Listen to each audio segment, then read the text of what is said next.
Hey everyone, welcome back to Goody and Johnny Know at the Movies. We are here for round two tonight. We get to throw out the movie Aladdin, the 2019 live action released by Disney. This is our episode 15. This is episode 15. Yeah. Again, we had to make this up because again we had such a long hiatus. We figured, you know what, let's get two episodes done and get these out there for our fans. Thank you guys so much for watching. And we actually went to see two movies this week. And we did. It So was Friday, a one Saturday. long Memorial Day weekend. Yeah. Alcohol-wise, I'm drinking another one of my Spaten Optimator Doppelbacks malt liquor, but you're drinking something different. Yeah, I switched mine up. This is going to be Sam Adams, their Summer Ale. Nice. So again, really big fan of seasonal ales. So this time of year, there's a whole bunch that are out there for the summertime. This is one of my favorites. I'm a big fan of German beer. Mm-hmm. So, Aladdin, the 2019 live action. This is part of the Disney live action series that they've been putting out over the years. They've done Maleficent. They did a version of Cinderella. They did Beauty and the Beast. They did The Jungle Book. Yeah, I actually consider Maleficent to be slightly different because, like, Jungle Book, Aladdin, like, these were like live action Based versions off the animated films. of those animated films, whereas Maleficent is a live action version from the opposite side. Of Right, you're not really Beauty. seeing Sleeping Beauty so much. Yeah, It's so more about I her. almost put that in a slightly. It's slightly different. Yes, Yeah. but all based on these live or Right. these animated films having some reference to them. Now, just so you know, me and Chris didn't go to see Aladdin by ourselves. We went with the whole family. Not that there's anything wrong with Not that. that but there's anything wrong with I it. have 3 young kids. My 2 oldest sons were wanted to go see this movie because of the genie. Mhm. So we all went together as a And it big was family me trip. and my wife and my mother came Chris's with, so- mom. So we had a whole big shebang. We had a big. We had actually had the whole aisle to ourselves. Yeah, pretty much. We had a big field trip there. I'm a big fan of the original Aladdin. That's probably one of my top 3 Disney films. One of the biggest reasons, of course, Robin Williams as the genie. That to me was one of his, I don't want to say defining roles, but for me personally, one of my favorite roles of his.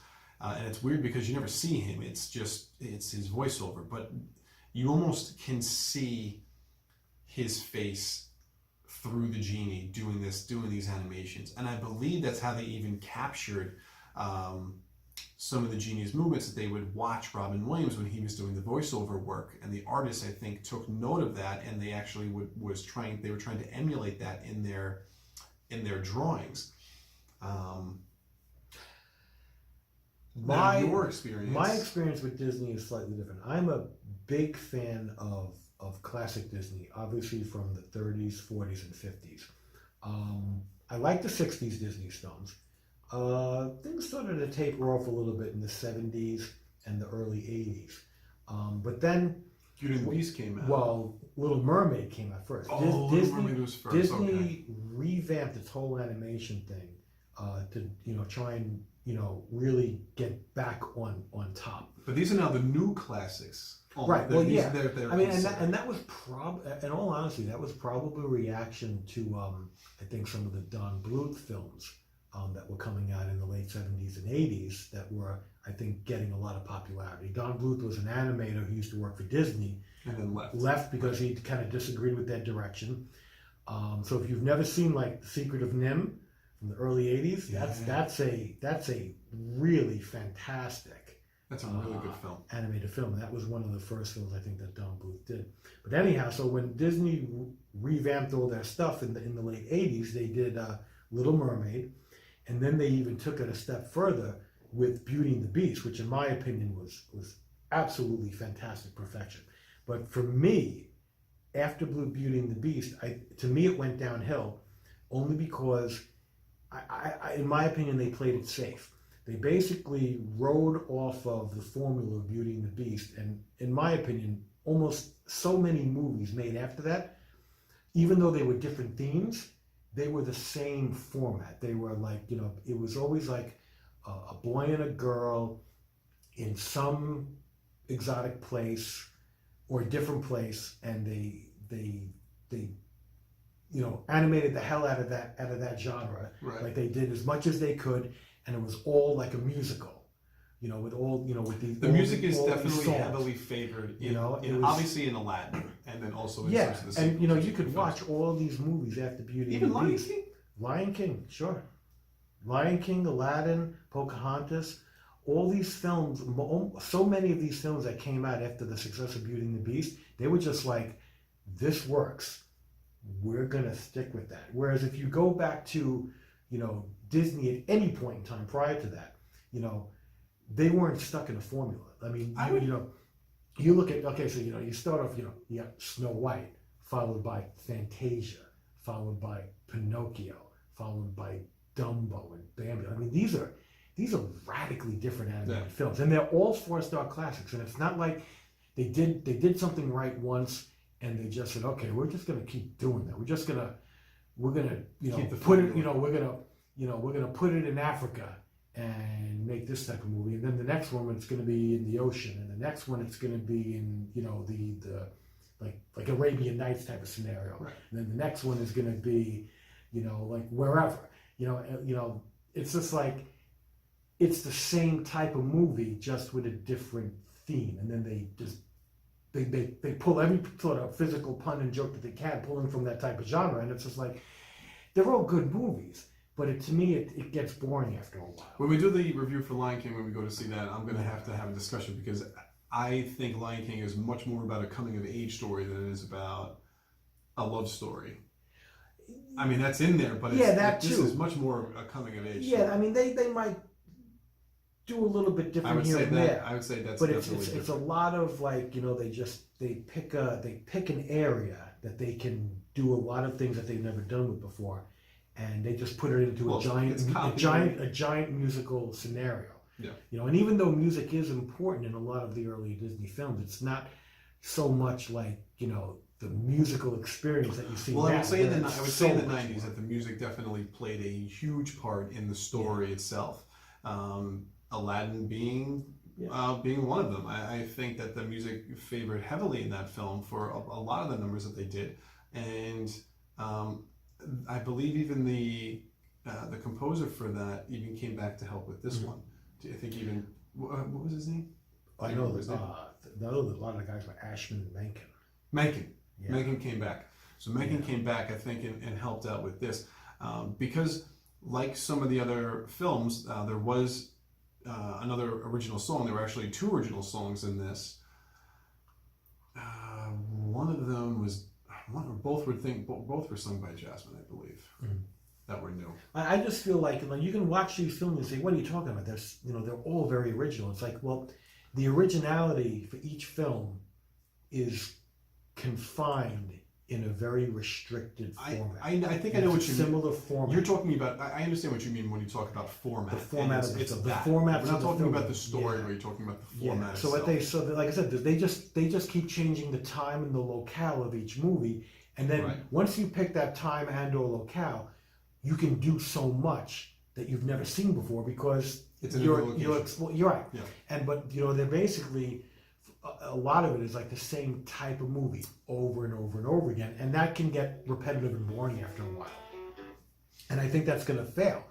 Whereas I think what they did with all the Pixar movies, I found that to be much more interesting. So where Disney, to me, the animated Disney films started to drop off, I think the Pixar films kind of took off for me. Okay. So talking about the original animated Aladdin, me and Chris kind of differ on that a little bit, because I found Robin Williams' Genie to be way over the top. Like I could see where you would want to do so much with that, but I just feel that they did too much. It was too hammy and too cheesy and way too much. It was typical Robin Williams, 100 miles an hour over the speed limit. And to me, it was too much. I felt like it was too much. Now, a lot of people tell me that they think that was great, but I was like, I'm one of those people. Yeah, I mean, I'm sitting there going, there was at least a dozen jokes in there that had absolutely nothing to do with anything unless you were from the 20th century. I'm like, he's doing like Jack Nicholson impersonations, and I'm just like, Yes. you know, like it's not like there was one of those. There was like 20 of those, and even the people in the movie, like, they have no idea what he's doing, and it's like, you know, it just got a laugh out of the crowd, and I'm just sitting, I'm like, all right, I'm like, he just went over. I just felt he went overboard. But I mean, But the first thing you think of when you hear the movie, when you hear the name Aladdin, you never think Aladdin.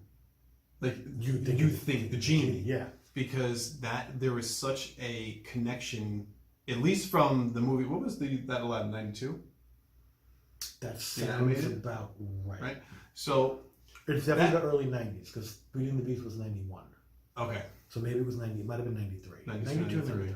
So when that movie came out, all I remember is the genie. Like, that's the only thing I can think of in my head. Like, I know the actor that did Aladdin was the guy in Full House. Don't remember his name. Can't remember who did Jasmine. But I know who played the genie. Mm-hmm. Like that, Robin Williams' voice is so iconic. The different types of voices he did within it. I do love how crazy he got with the genie. Just it made the film to me a lot more fun. And did you see it in theatrical release? No, believe it or not, I didn't see it. I saw that afterwards. Like I didn't see. How old were you? I was 11. Like if it was in '92, okay. I was 11. Yeah, I was gonna say you were old enough to see when it first came out. At that point, I wasn't really seeing a lot of Disney animated films in the theater. I would usually see them once they came out on VHS. Usually, like with my cousins, but that are younger than me, they would typically get it on VHS, and then we would watch it at their house. You know, and I probably had seen it then. But that had quickly become like one of my favorite Disney films, and it mainly was because of the genie. I mean, the story was great. Mm-hmm. You know, I had a little crush on Jasmine, of course, but like the story to me was about the genie. Jafar was one of the best villains, I thought. He to me was such a good, at least for the '90s. Like for current Disney, I like the Jafar in the animated film a little more than I liked him in this one. I mean, listen, if you want me to tell you right off the bat that I like the animated film better than live action, my answer is going to be yes. Like, I did like the live action film. I'm sorry, I did like the animated film better than the live action. And I might actually be the reverse. I think I might actually like this film which a little bit more than, probably a decent amount more than the animated film, only because I'm not really a huge fan of the animated film. And I don't think this film was unbelievably fantastic. I thought it was good. I thought this was a good, I don't want to say copycat because it's not. Because Will Smith as the genie, I think, was not nearly over the top as, you know, like, because... But I thought he was a good choice. No, he was a good choice. Because to me, you have to pick, like, this has to be, because of the musical numbers, because of the comedy and the timing, you had to get somebody that could embody all of that. And I don't know in our current pool of actors who could have done it, who could have been as balanced as Will Smith. Yeah, I mean, I don't think what he did was perfect, but it was good. But I thought it was good. Now, going through, I remember reading through the credits, and see, I haven't seen the animated film Aladdin in quite a while, but all of the songs, I think, were verbatim from the original movie. Because with the exception of a couple things, there was some stuff that they took out of Arabian Nights because it was a little racy. Because maybe they took some dialogue out. Some of the dialogue of the actual song. But all the songs, the dialogue of the song, the lyrics of the song, that's fine. They had changed because just current PC-ness. Current PC. They took some stuff out. But I was actually surprised to see that. I was like, I was curious because I wouldn't have been able to sit there and say, oh yeah, that's But like when you went through all the songs that they showed, they were all. Oh, but everything else I think was done. Howard Ashman and Alan Menken. I was like, oh wow, these are all. Friend Like Me, A Whole New World. All of that. A Street Rat. That whole sequence I think was all pretty much there. But the movie starts out different. Oh yes, absolutely. The movie it starts out very different. The movie starts out with Will Smith in human form on this tiny little boat in the middle of the ocean, and he's talking to his two children and telling them a story. And basically, it says, "I'm going to sit down. I'm going to tell you a story." Now, this kind of replaces the animated version. There's a guy in, I don't know if it's in Agrabah or somewhere in like that Middle East section, where it's like a street trader who is basically saying, I'm going to tell you a story about a boy and a genie and a lamp. So that's okay. that's pretty much what Will Smith does. He sits his children down and he's like, I'm going to tell you a story about Aladdin, right? Or Aladdin and the lamp? I think so, yeah. Right, Aladdin and the lamp. Because I haven't seen the animated. I don't think he said film in a Aladdin and while. Jasmine, but I think he said Aladdin and the lamp. So he's the guy who's telling the story to his kids. And at first you're wondering, like, when I first saw Will Smith in human form talking to the kids in the beginning of the film, I'm like, where is this going? Yeah, I didn't make the connection of how that story arc was going to. Oh, again, so Yeah. so. Oh, but again, Spoilers. Yeah, we probably should have said that 15 minutes ago, since we're 15 minutes into this. But I will put that in the We've link. only started getting into the content of the film now. But so, okay, so if you've never seen the original animated film of Aladdin, and somehow if you've never seen that movie and you haven't seen the new one, definitely, kind of watch one or both of those movies before you need to see them. Before you watch us. I'm hoping that the people that are going to see the live action film have caught at least part of the original. So yes, I didn't get the whole story arc thing either of how it was actually. I literally just thought Will Smith was playing a character, and I thought he was playing two completely different characters. Right. It just so happens. Oh, there's a human person that's. And not for nothing, you actually kind of forget about that after a while. You forget that opening sequence, and you just get involved with the story. I think Guy Ritchie was hoping for that. Guy Ritchie did direct this. I don't know if you knew that. Oh yeah, no, I didn't know Guy Ritchie directed this film. Directed this movie. And I don't know if I want to say I'm a big fan of Guy Ritchie, but like he has directed some movies that I really like. Like I am a huge fan of Lock, Stock, and Two Smoking Barrels. That is literally one of my favorite movies. I think that has to be one of his. That's one of his first. That's one of his earliest films. And one of his best films. Yeah, I think it. Well, it's definitely my favorite film from him. I think he ran into a little trouble with in the Madonna years where he started making nonsense with her involved. But yeah, so I was like, whoa! I was very surprised to see Guy Ritchie's name. Yeah. I'm surprised that Disney kind of took that risk, but you can definitely see that this is some of Guy Ritchie's flavor in this movie. I mean, if you take out the names of the characters, it's this street rat, this guy who's poor on the streets basically falls in love with this girl who just happens to be a princess, and he has to figure out a way to fake his way into the palace to show her that he loves her. I'll be honest with you, is there anybody else in the film recognizable besides Will Smith? Well, the only person I know really is Naomi Scott, who plays Jasmine. And the only reason why I know her is because she recently did the Power Rangers movie. She's going to be in the new Charlie's Angels film that's coming out. So she's starting to get on the radar a little bit. She had been a singer. I didn't know this, but she got her career started by singing. Okay. And obviously you can tell that this girl's got some chops when she sings. She did her own singing. She does her own singing. Good. And she's singing on the spot. And she's a very pretty girl. She's very. I mean, listen, they picked a really good Jasmine, and the fact that I think she is like Middle Eastern. So like I think they were obviously trying to go for some authentic, roles of people being in this, being in Agrabah, like where that would be somewhere in the Middle East.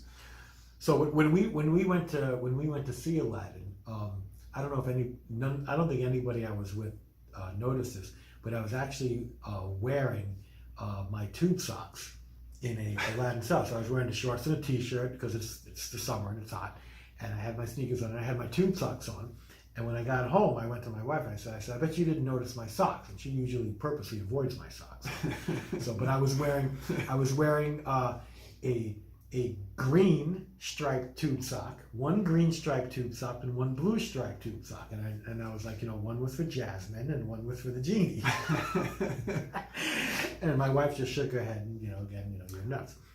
So I do. So I always try to color coordinate my tube socks with what I'm doing. The actor that played the Sultan, I've recognized him before. He's played in films. He's played the roles Sultan before. You but know I what? don't know. I can't place him. Thought I recognized his voice, but it was hard to see. I couldn't tell who it was because he had so much. He had so much facial hair. But I was like, it kept like pinging me that I'm like I think I know who this is. Other than that, I didn't really recognize too many other people. But and I was surprised that there weren't like any like smaller cameo roles by more well-known people. Okay. And there was none of that either. So it was No, actually... It would have been nice to see like some of the, not that I would have even recognized them, but some of the original voice actors to have actually had some type of appearance in here. That would be. So they were really selling this movie basically on the fact that it was a Disney movie and Will Smith's name. Well, I think the music. I think the music is one of the things that sells this film. And I think the trailers to me did such a disservice to this movie because the trailers to me were terrible.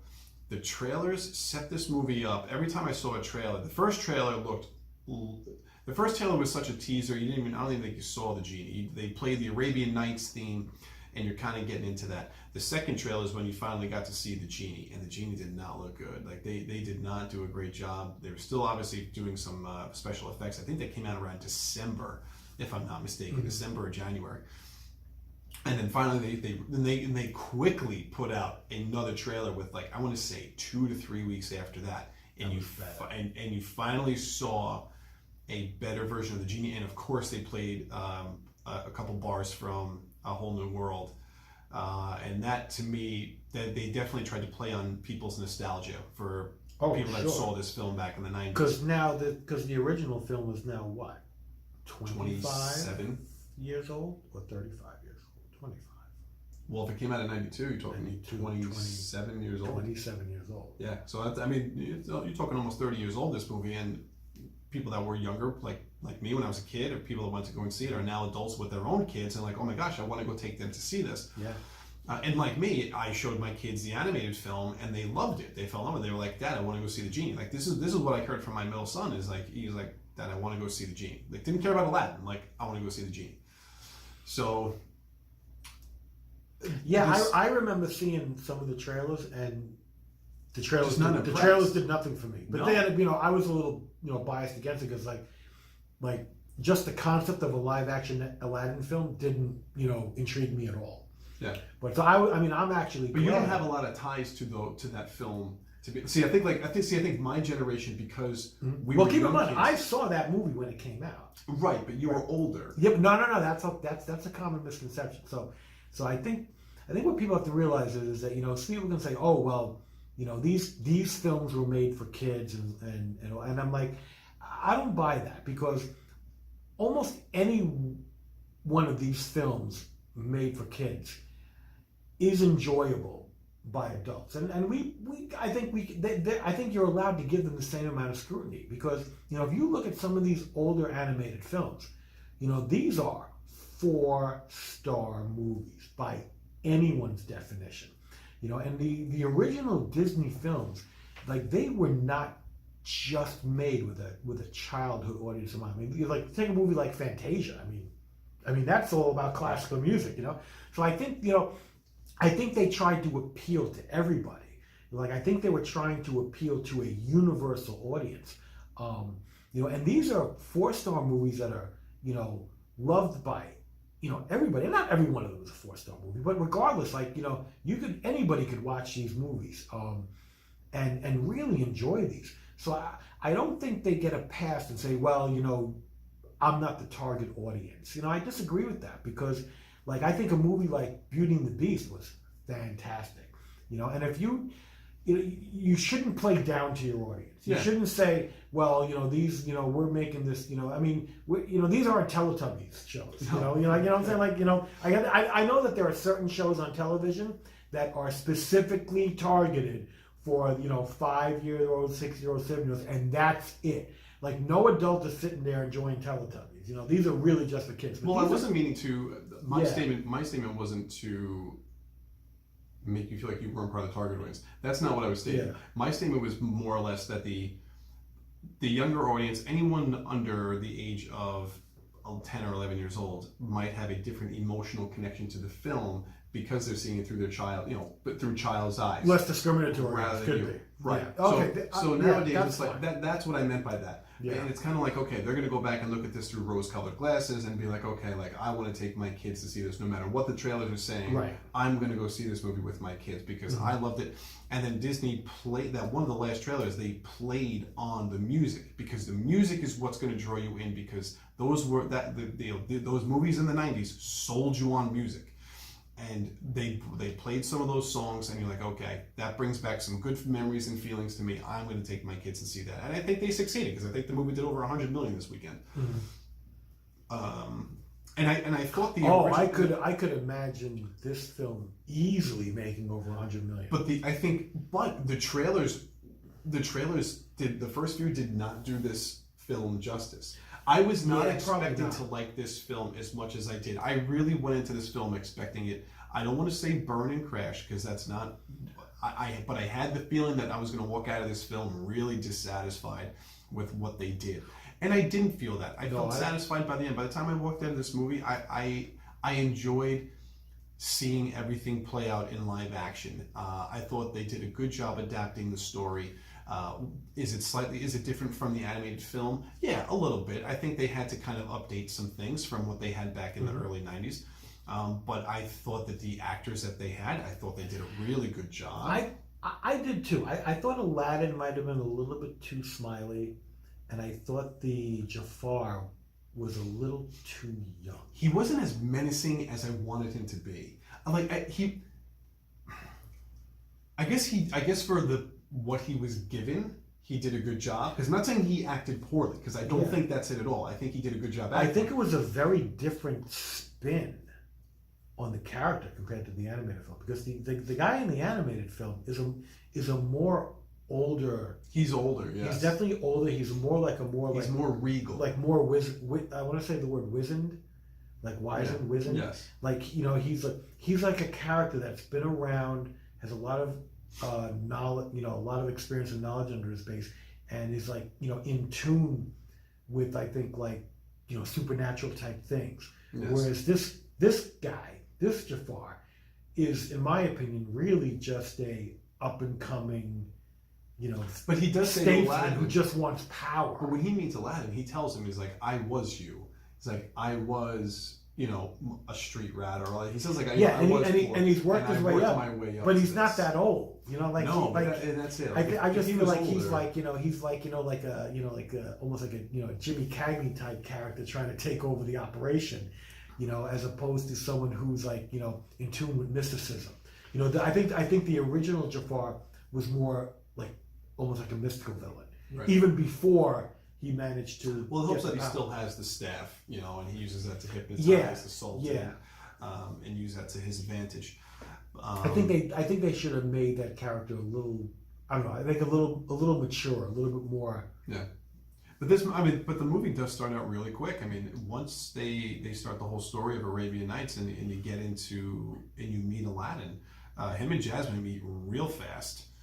And he basically takes her throughout the streets of Agrabah as they're trying to escape the soldiers, because they think that they stole something. It plays out very similarly to the animated film. But I thought he did that solo. See, I kind of get confused because I can't remember if he did that solo and then met Jasmine afterwards, where in the live action he meets Jasmine and then does all that stuff throughout the streets.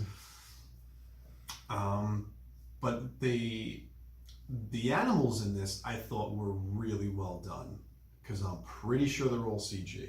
Yeah, which is really kind of funny, because I know your youngest son was enthralled with Abu, the monkey, and he was always he kept saying, "That's a real monkey." Yeah. And in my head, I'm like, you know what? I don't think that's a real monkey. No, but I have to say, even when they did Jungle Book, the live action Jungle Book, Disney has done an amazing job with animal CG and making them seem as real as can be. Because Abu, Raja the tiger, and Iago, is it a parakeet? Right? Or what is it? I would say a parrot. Or a parrot? Yeah, parrot. So those three were unbelievably well done. Yeah. As far as CG went. Yeah. Obviously these were not. Now, I don't know if in certain shots they were actually real animals. They might have interspliced some of that. Possibly. I don't know that for sure. I was actually trying to look that up before we did this video, and it really wasn't clear cut. They kept talking about it. Wouldn't surprise me if they just made the whole thing was CG. That way, it was a consistent look to it. Yeah, but I was possibly were they using anything for like motion capture or anything like that. But I mean, there's a lot of close-up shots of Abu, and it looks like a real monkey, and just the facial expressions that Abu goes through, I thought was a really good job, because the animals played such a big part in the original Aladdin, especially Iago with Jafar. I mean, Iago is played by Gilbert Godfrey. Is voiced by him in the cartoon, in the animation, the animated film. Yeah. And in this one, Iago does talk a little bit, but he repeats a lot of what Jafar says. There's not, and he'll have like a 1 or 2 word statement. It's not like when Iago was like full on talking. Yeah, like it was in the animated film. You know, I actually found that to be a little odd in this film, because like in the animated film, which you can do this in animated film, you can do whatever you want. Like, you know, he was like an intelligent parrot that can have full on conversations. Yeah. Whereas here, he's like a real parrot that does a lot of mimicking, but a lot of his dialogue is very human and observational, and he's taking in the scene. So it really is like a super parrot. Yeah. So that was a little bit hard to.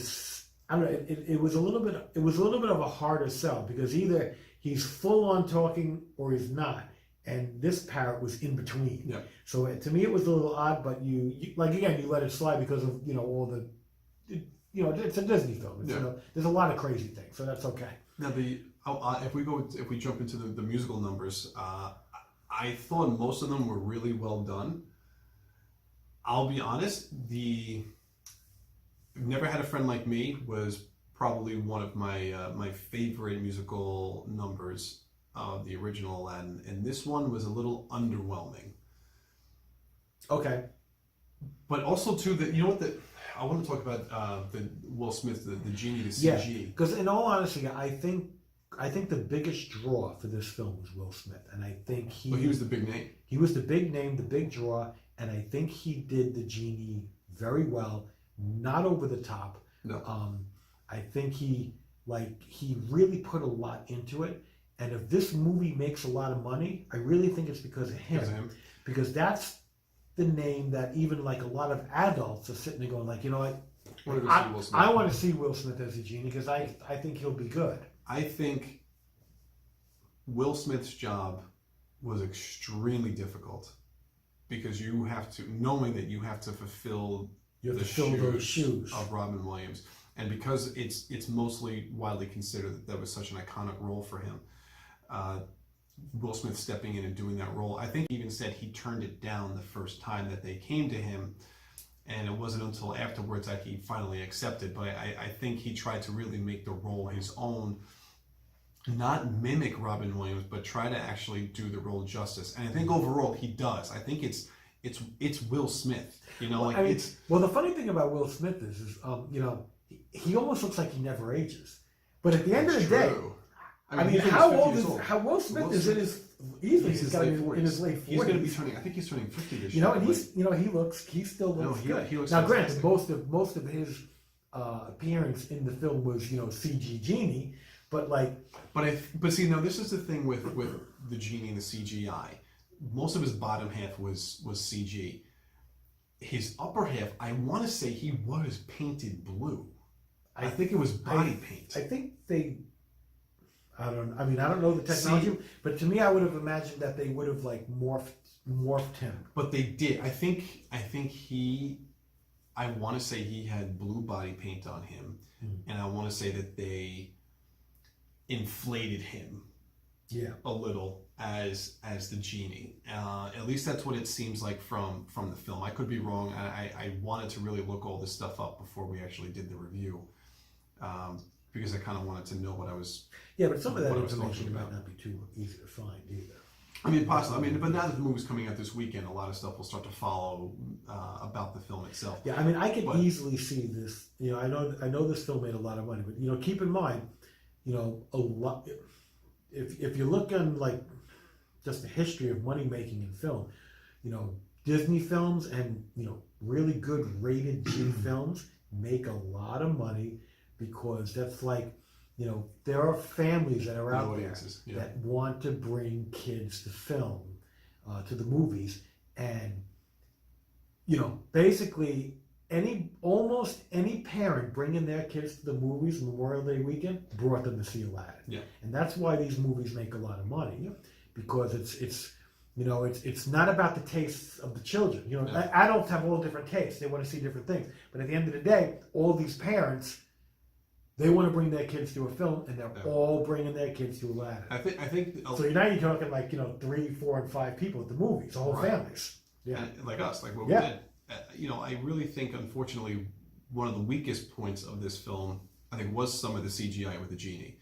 I thought in some scenes the genie actually looked decent, and then I thought others not so much. That to me was probably one of my drawbacks from this film. And I might have missed that completely because I think I was just pulled into the whole Will Smith experience, where I was just accepting the visual and like not really looking at the particulars. I liked Will Smith in this, and again, I think you would have had trouble finding another actor to really pull off this role because of the different facets that this person had to embody. Yeah. I think that to me really would have been a tough part for anybody to play, and especially the fact that you got to fill Robin Williams' shoes. Yeah. But I thought Will Smith did a really good job with that. Overall, I really did like the acting. I thought Naomi Scott was great. I want to say Mina or Meza Massoud is Aladdin.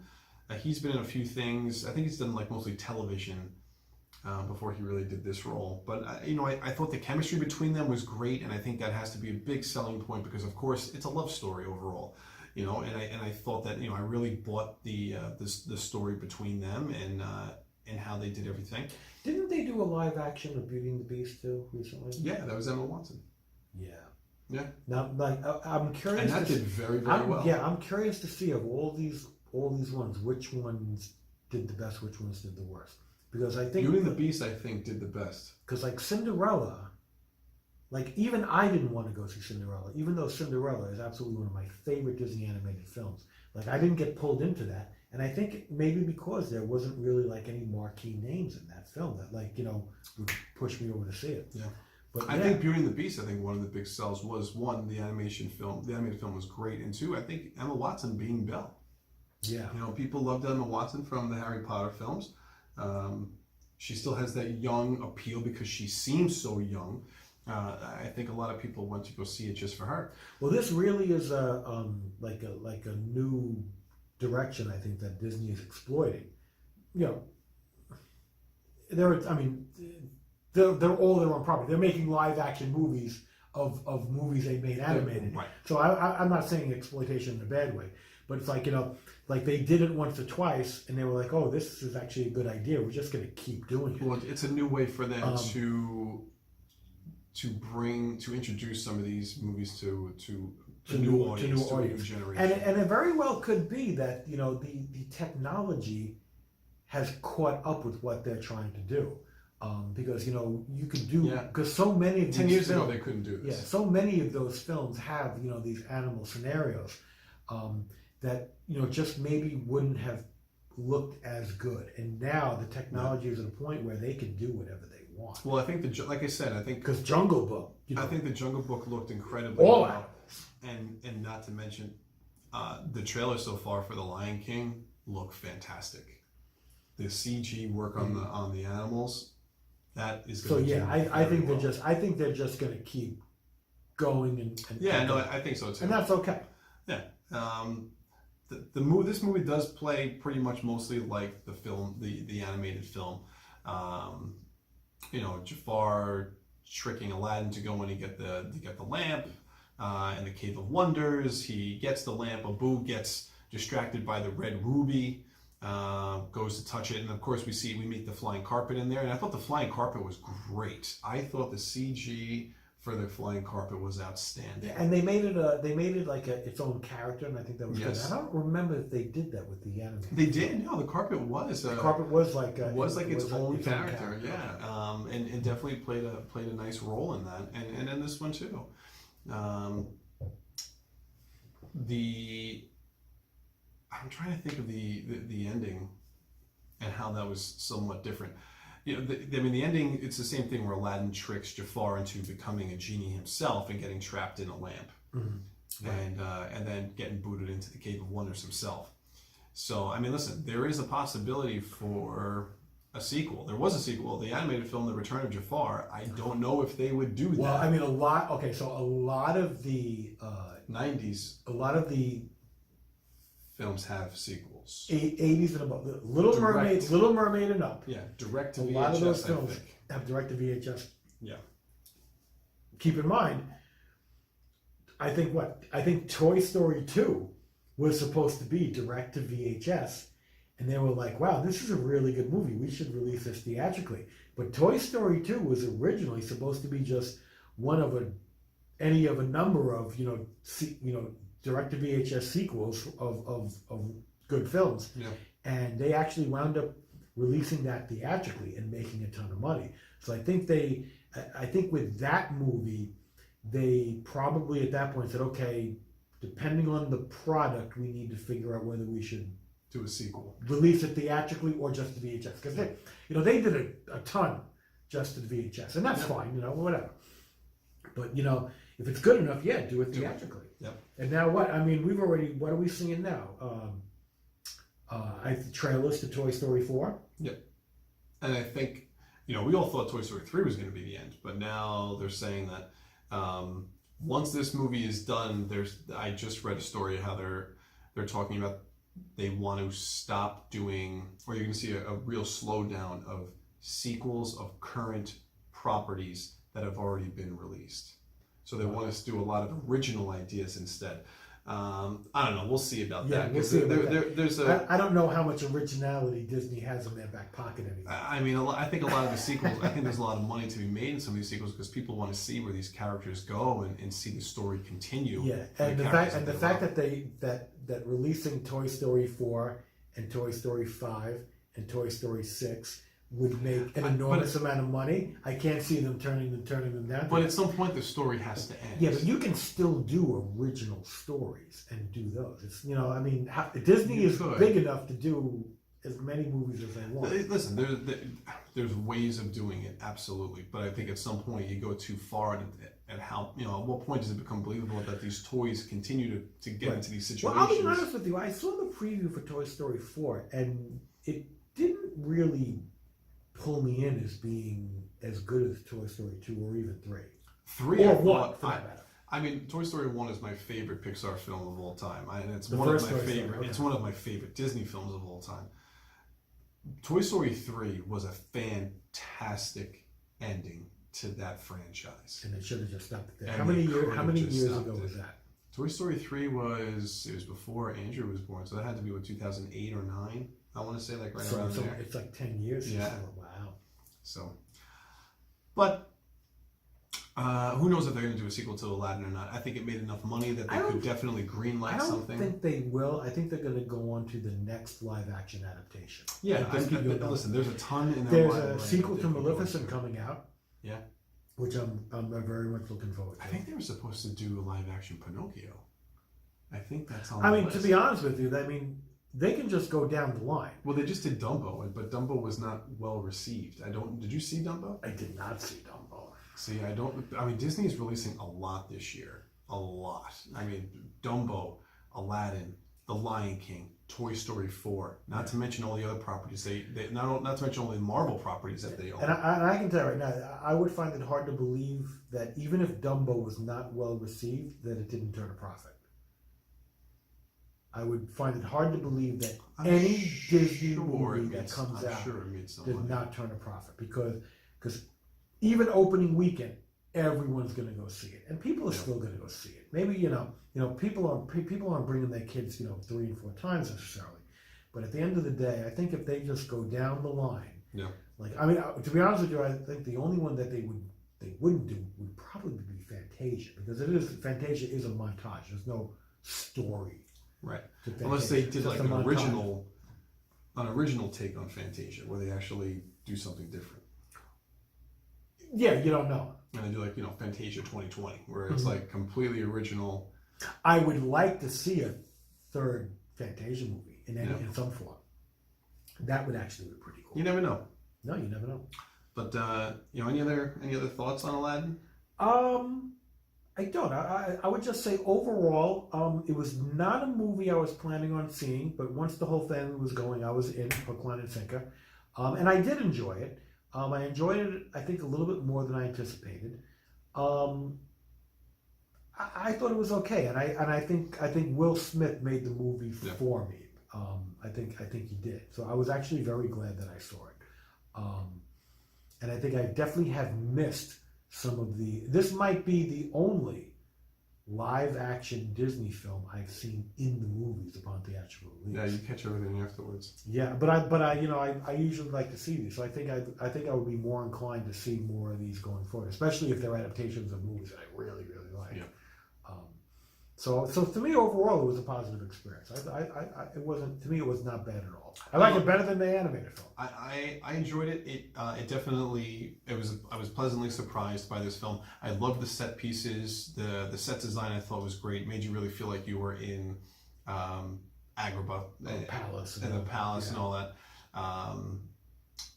The songs were great. Very similar to the animation. I almost got to the two original songs that she sang. She sang beautifully. Like there was nothing wrong with what she did. I almost felt like the original songs, it was almost like they didn't fit the style of the film. Mm-hmm. It fit her narrative very well for what they were trying to do, and obviously make her very independent thinking, make her a strong female character. And the songs represented the situations that she was in, but it almost didn't feel like the type of songs we were hearing from the original animated Aladdin. Yeah, no, I agree, because I was actually surprised to see that almost all of those songs were from the original movie. I was like, oh wow. I mean, I think that has been the forte, or not the forte, but that's been the theme with a lot of the live action animated films, especially when it comes to original songs, is that they would put at least something new in there to add to the story. Yeah, I mean they could have done different arrangements as well, as opposed to carbon copies. Even if the lyrics were relatively the same, musically you can play a little bit. I think that would have caused an uproar by a lot of fans to change the actual songs. No, I'm talking about new songs. I'm just talking about like you can play this. No. You can play the same song. But that's what I mean to change the songs that were already done, to alter them in some way. I feel like a lot of people would have been upset with that. I don't know that anybody would have noticed. I think more people remember the lyrics as opposed to the notes. You know what I mean? You could have done the same lyrics in slightly different keys and stuff like that, slightly different musical arrangements. Well, the whole time I'm watching Friend Like Me with Aladdin is, with that scene with Will Smith, I'm listening to Robin Williams in my head and how he did it, and I'm trying to pay attention to what Will Smith is doing at the same time. Let's see if it. And it's different. Will Smith did Will Smith, and that's not bad. It was still a good version of the song. It was just different. Sometimes different's not a bad thing, and I don't think it was in this case. He just did his take on it. Because not for nothing, carbon copy, a carbon copy of exactly what is done before. It could be a little bit like, I've seen this already. Yeah, I've seen it. I've seen that, and I've seen it exactly. Maybe like you want that. something fresh. I don't think they strayed far at all from the original source material. No, I don't think so just, either. Little subtle things here and there. I mean, well, I think the one subtle thing was the genie.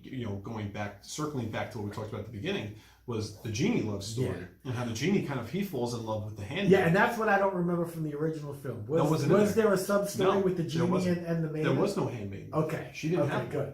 No, or at least not a personal one like this. In this film, they give Jasmine a handmaiden who's kind of like her personal friend and confidant. Just. Well, they become the handmaid, and then they become close. And they become close. Yeah. So the genie falls in love with her. Yeah, and so when Aladdin he uses his last wish to free the genie, and he becomes human. he basically hooks up. Now they can double date. He takes the handmaiden, and he's like, I want to spend my life with you, and they're off, and then they end up having 2 kids. And I thought that sub story was actually very well done. Yeah, I did. I thought that was very well done. It added a lot of zing. The way they like sprinkled that into the story, it made absolute sense. So I thought that was great. I think this movie might have been longer than the animated. I can't remember if Jasmine became the Sultan in the animated movie. I thought I remember the Sultan saying you can marry whoever you want. Right, but him still being in charge. But him still being in charge, like, I want to get rid of that rule. You can marry whoever you want, and that's when she goes after Aladdin. Right. But in this, it's different. In this, the Sultan gives his power over to Jasmine, his daughter, and says, "Okay, you're the Sultan now." And then she chases after Aladdin and says, your Sultan commands you to stay, and then he turns around and sees that it's her. And well, I mean it is a common theme in films in the past couple of years about, I think, women empowerment. Yeah. So I can see them changing that story and saying, why can't she be the Sultan? But it fit her story arc. Because the entire time, she's not looking to marry because of some political move, which is all these princes are coming in trying to court her. She's trying to marry for love, and she finally finds Aladdin to do that. But the entire time, she's fighting for her people, and she makes mention of that when she has that fight with Jafar.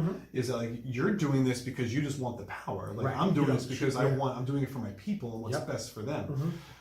So I think that whole storyline kind of really played out for her at the end, and just made complete sense that she would be the Sultan. It makes her a smarter, more, I think, political minded character, whereas I think the Jasmine character in the original animated cartoon, she was really just more of the Sultan's daughter, right? The princess. Yeah, exactly. And in this, she definitely they gave her a little bit more depth in this one, which I think she needed, because the way that they've played princesses in the past, I think this is much more fitting for today's age, the cultural political climate that we're in. I think this was definitely the way to go, and I think it played out perfect. Yeah. So I think overall, like I said, I enjoyed the film a lot more than what the trailers gave you. If you're really on the fence about this film because of what the trailers were, go see the movie. It's an enjoyable film. Go take your family to see it. You will enjoy this movie. I think kids will like it a lot. If you like the animated movie, you're gonna like this film. Are they different? Yes, they're 2 different films, but they're both enjoyable in their own way. The songs they're fantastic in this film as they were in the animated film. I would recommend to go see this, especially with your family. Yep, I agree. So guys, I think with that, we're gonna end it on this note. I think we're done. So second episode in a row, under an hour. Yeah, so we're keeping it back to back. Keeping the fans happy. I know there's some movies that are coming up right now. Godzilla? Godzilla comes out, I think, next week. That's this week, I think. Doesn't Dark Phoenix come out soon? And Dark Phoenix comes out the week after that. So we got a couple of films that will definitely be coming down the pike. So definitely keep your YouTube ready to go on this one, because we'll definitely be doing a review for Godzilla King of Monsters and X-Men Dark Phoenix right after that. Sure. So guys, I think with that, have a wonderful night. Hope you had a great Memorial Day weekend. All right, cheers. Cheers. Please like, subscribe, comment. Let us know what you guys think. Thanks so much. Thanks a lot, guys.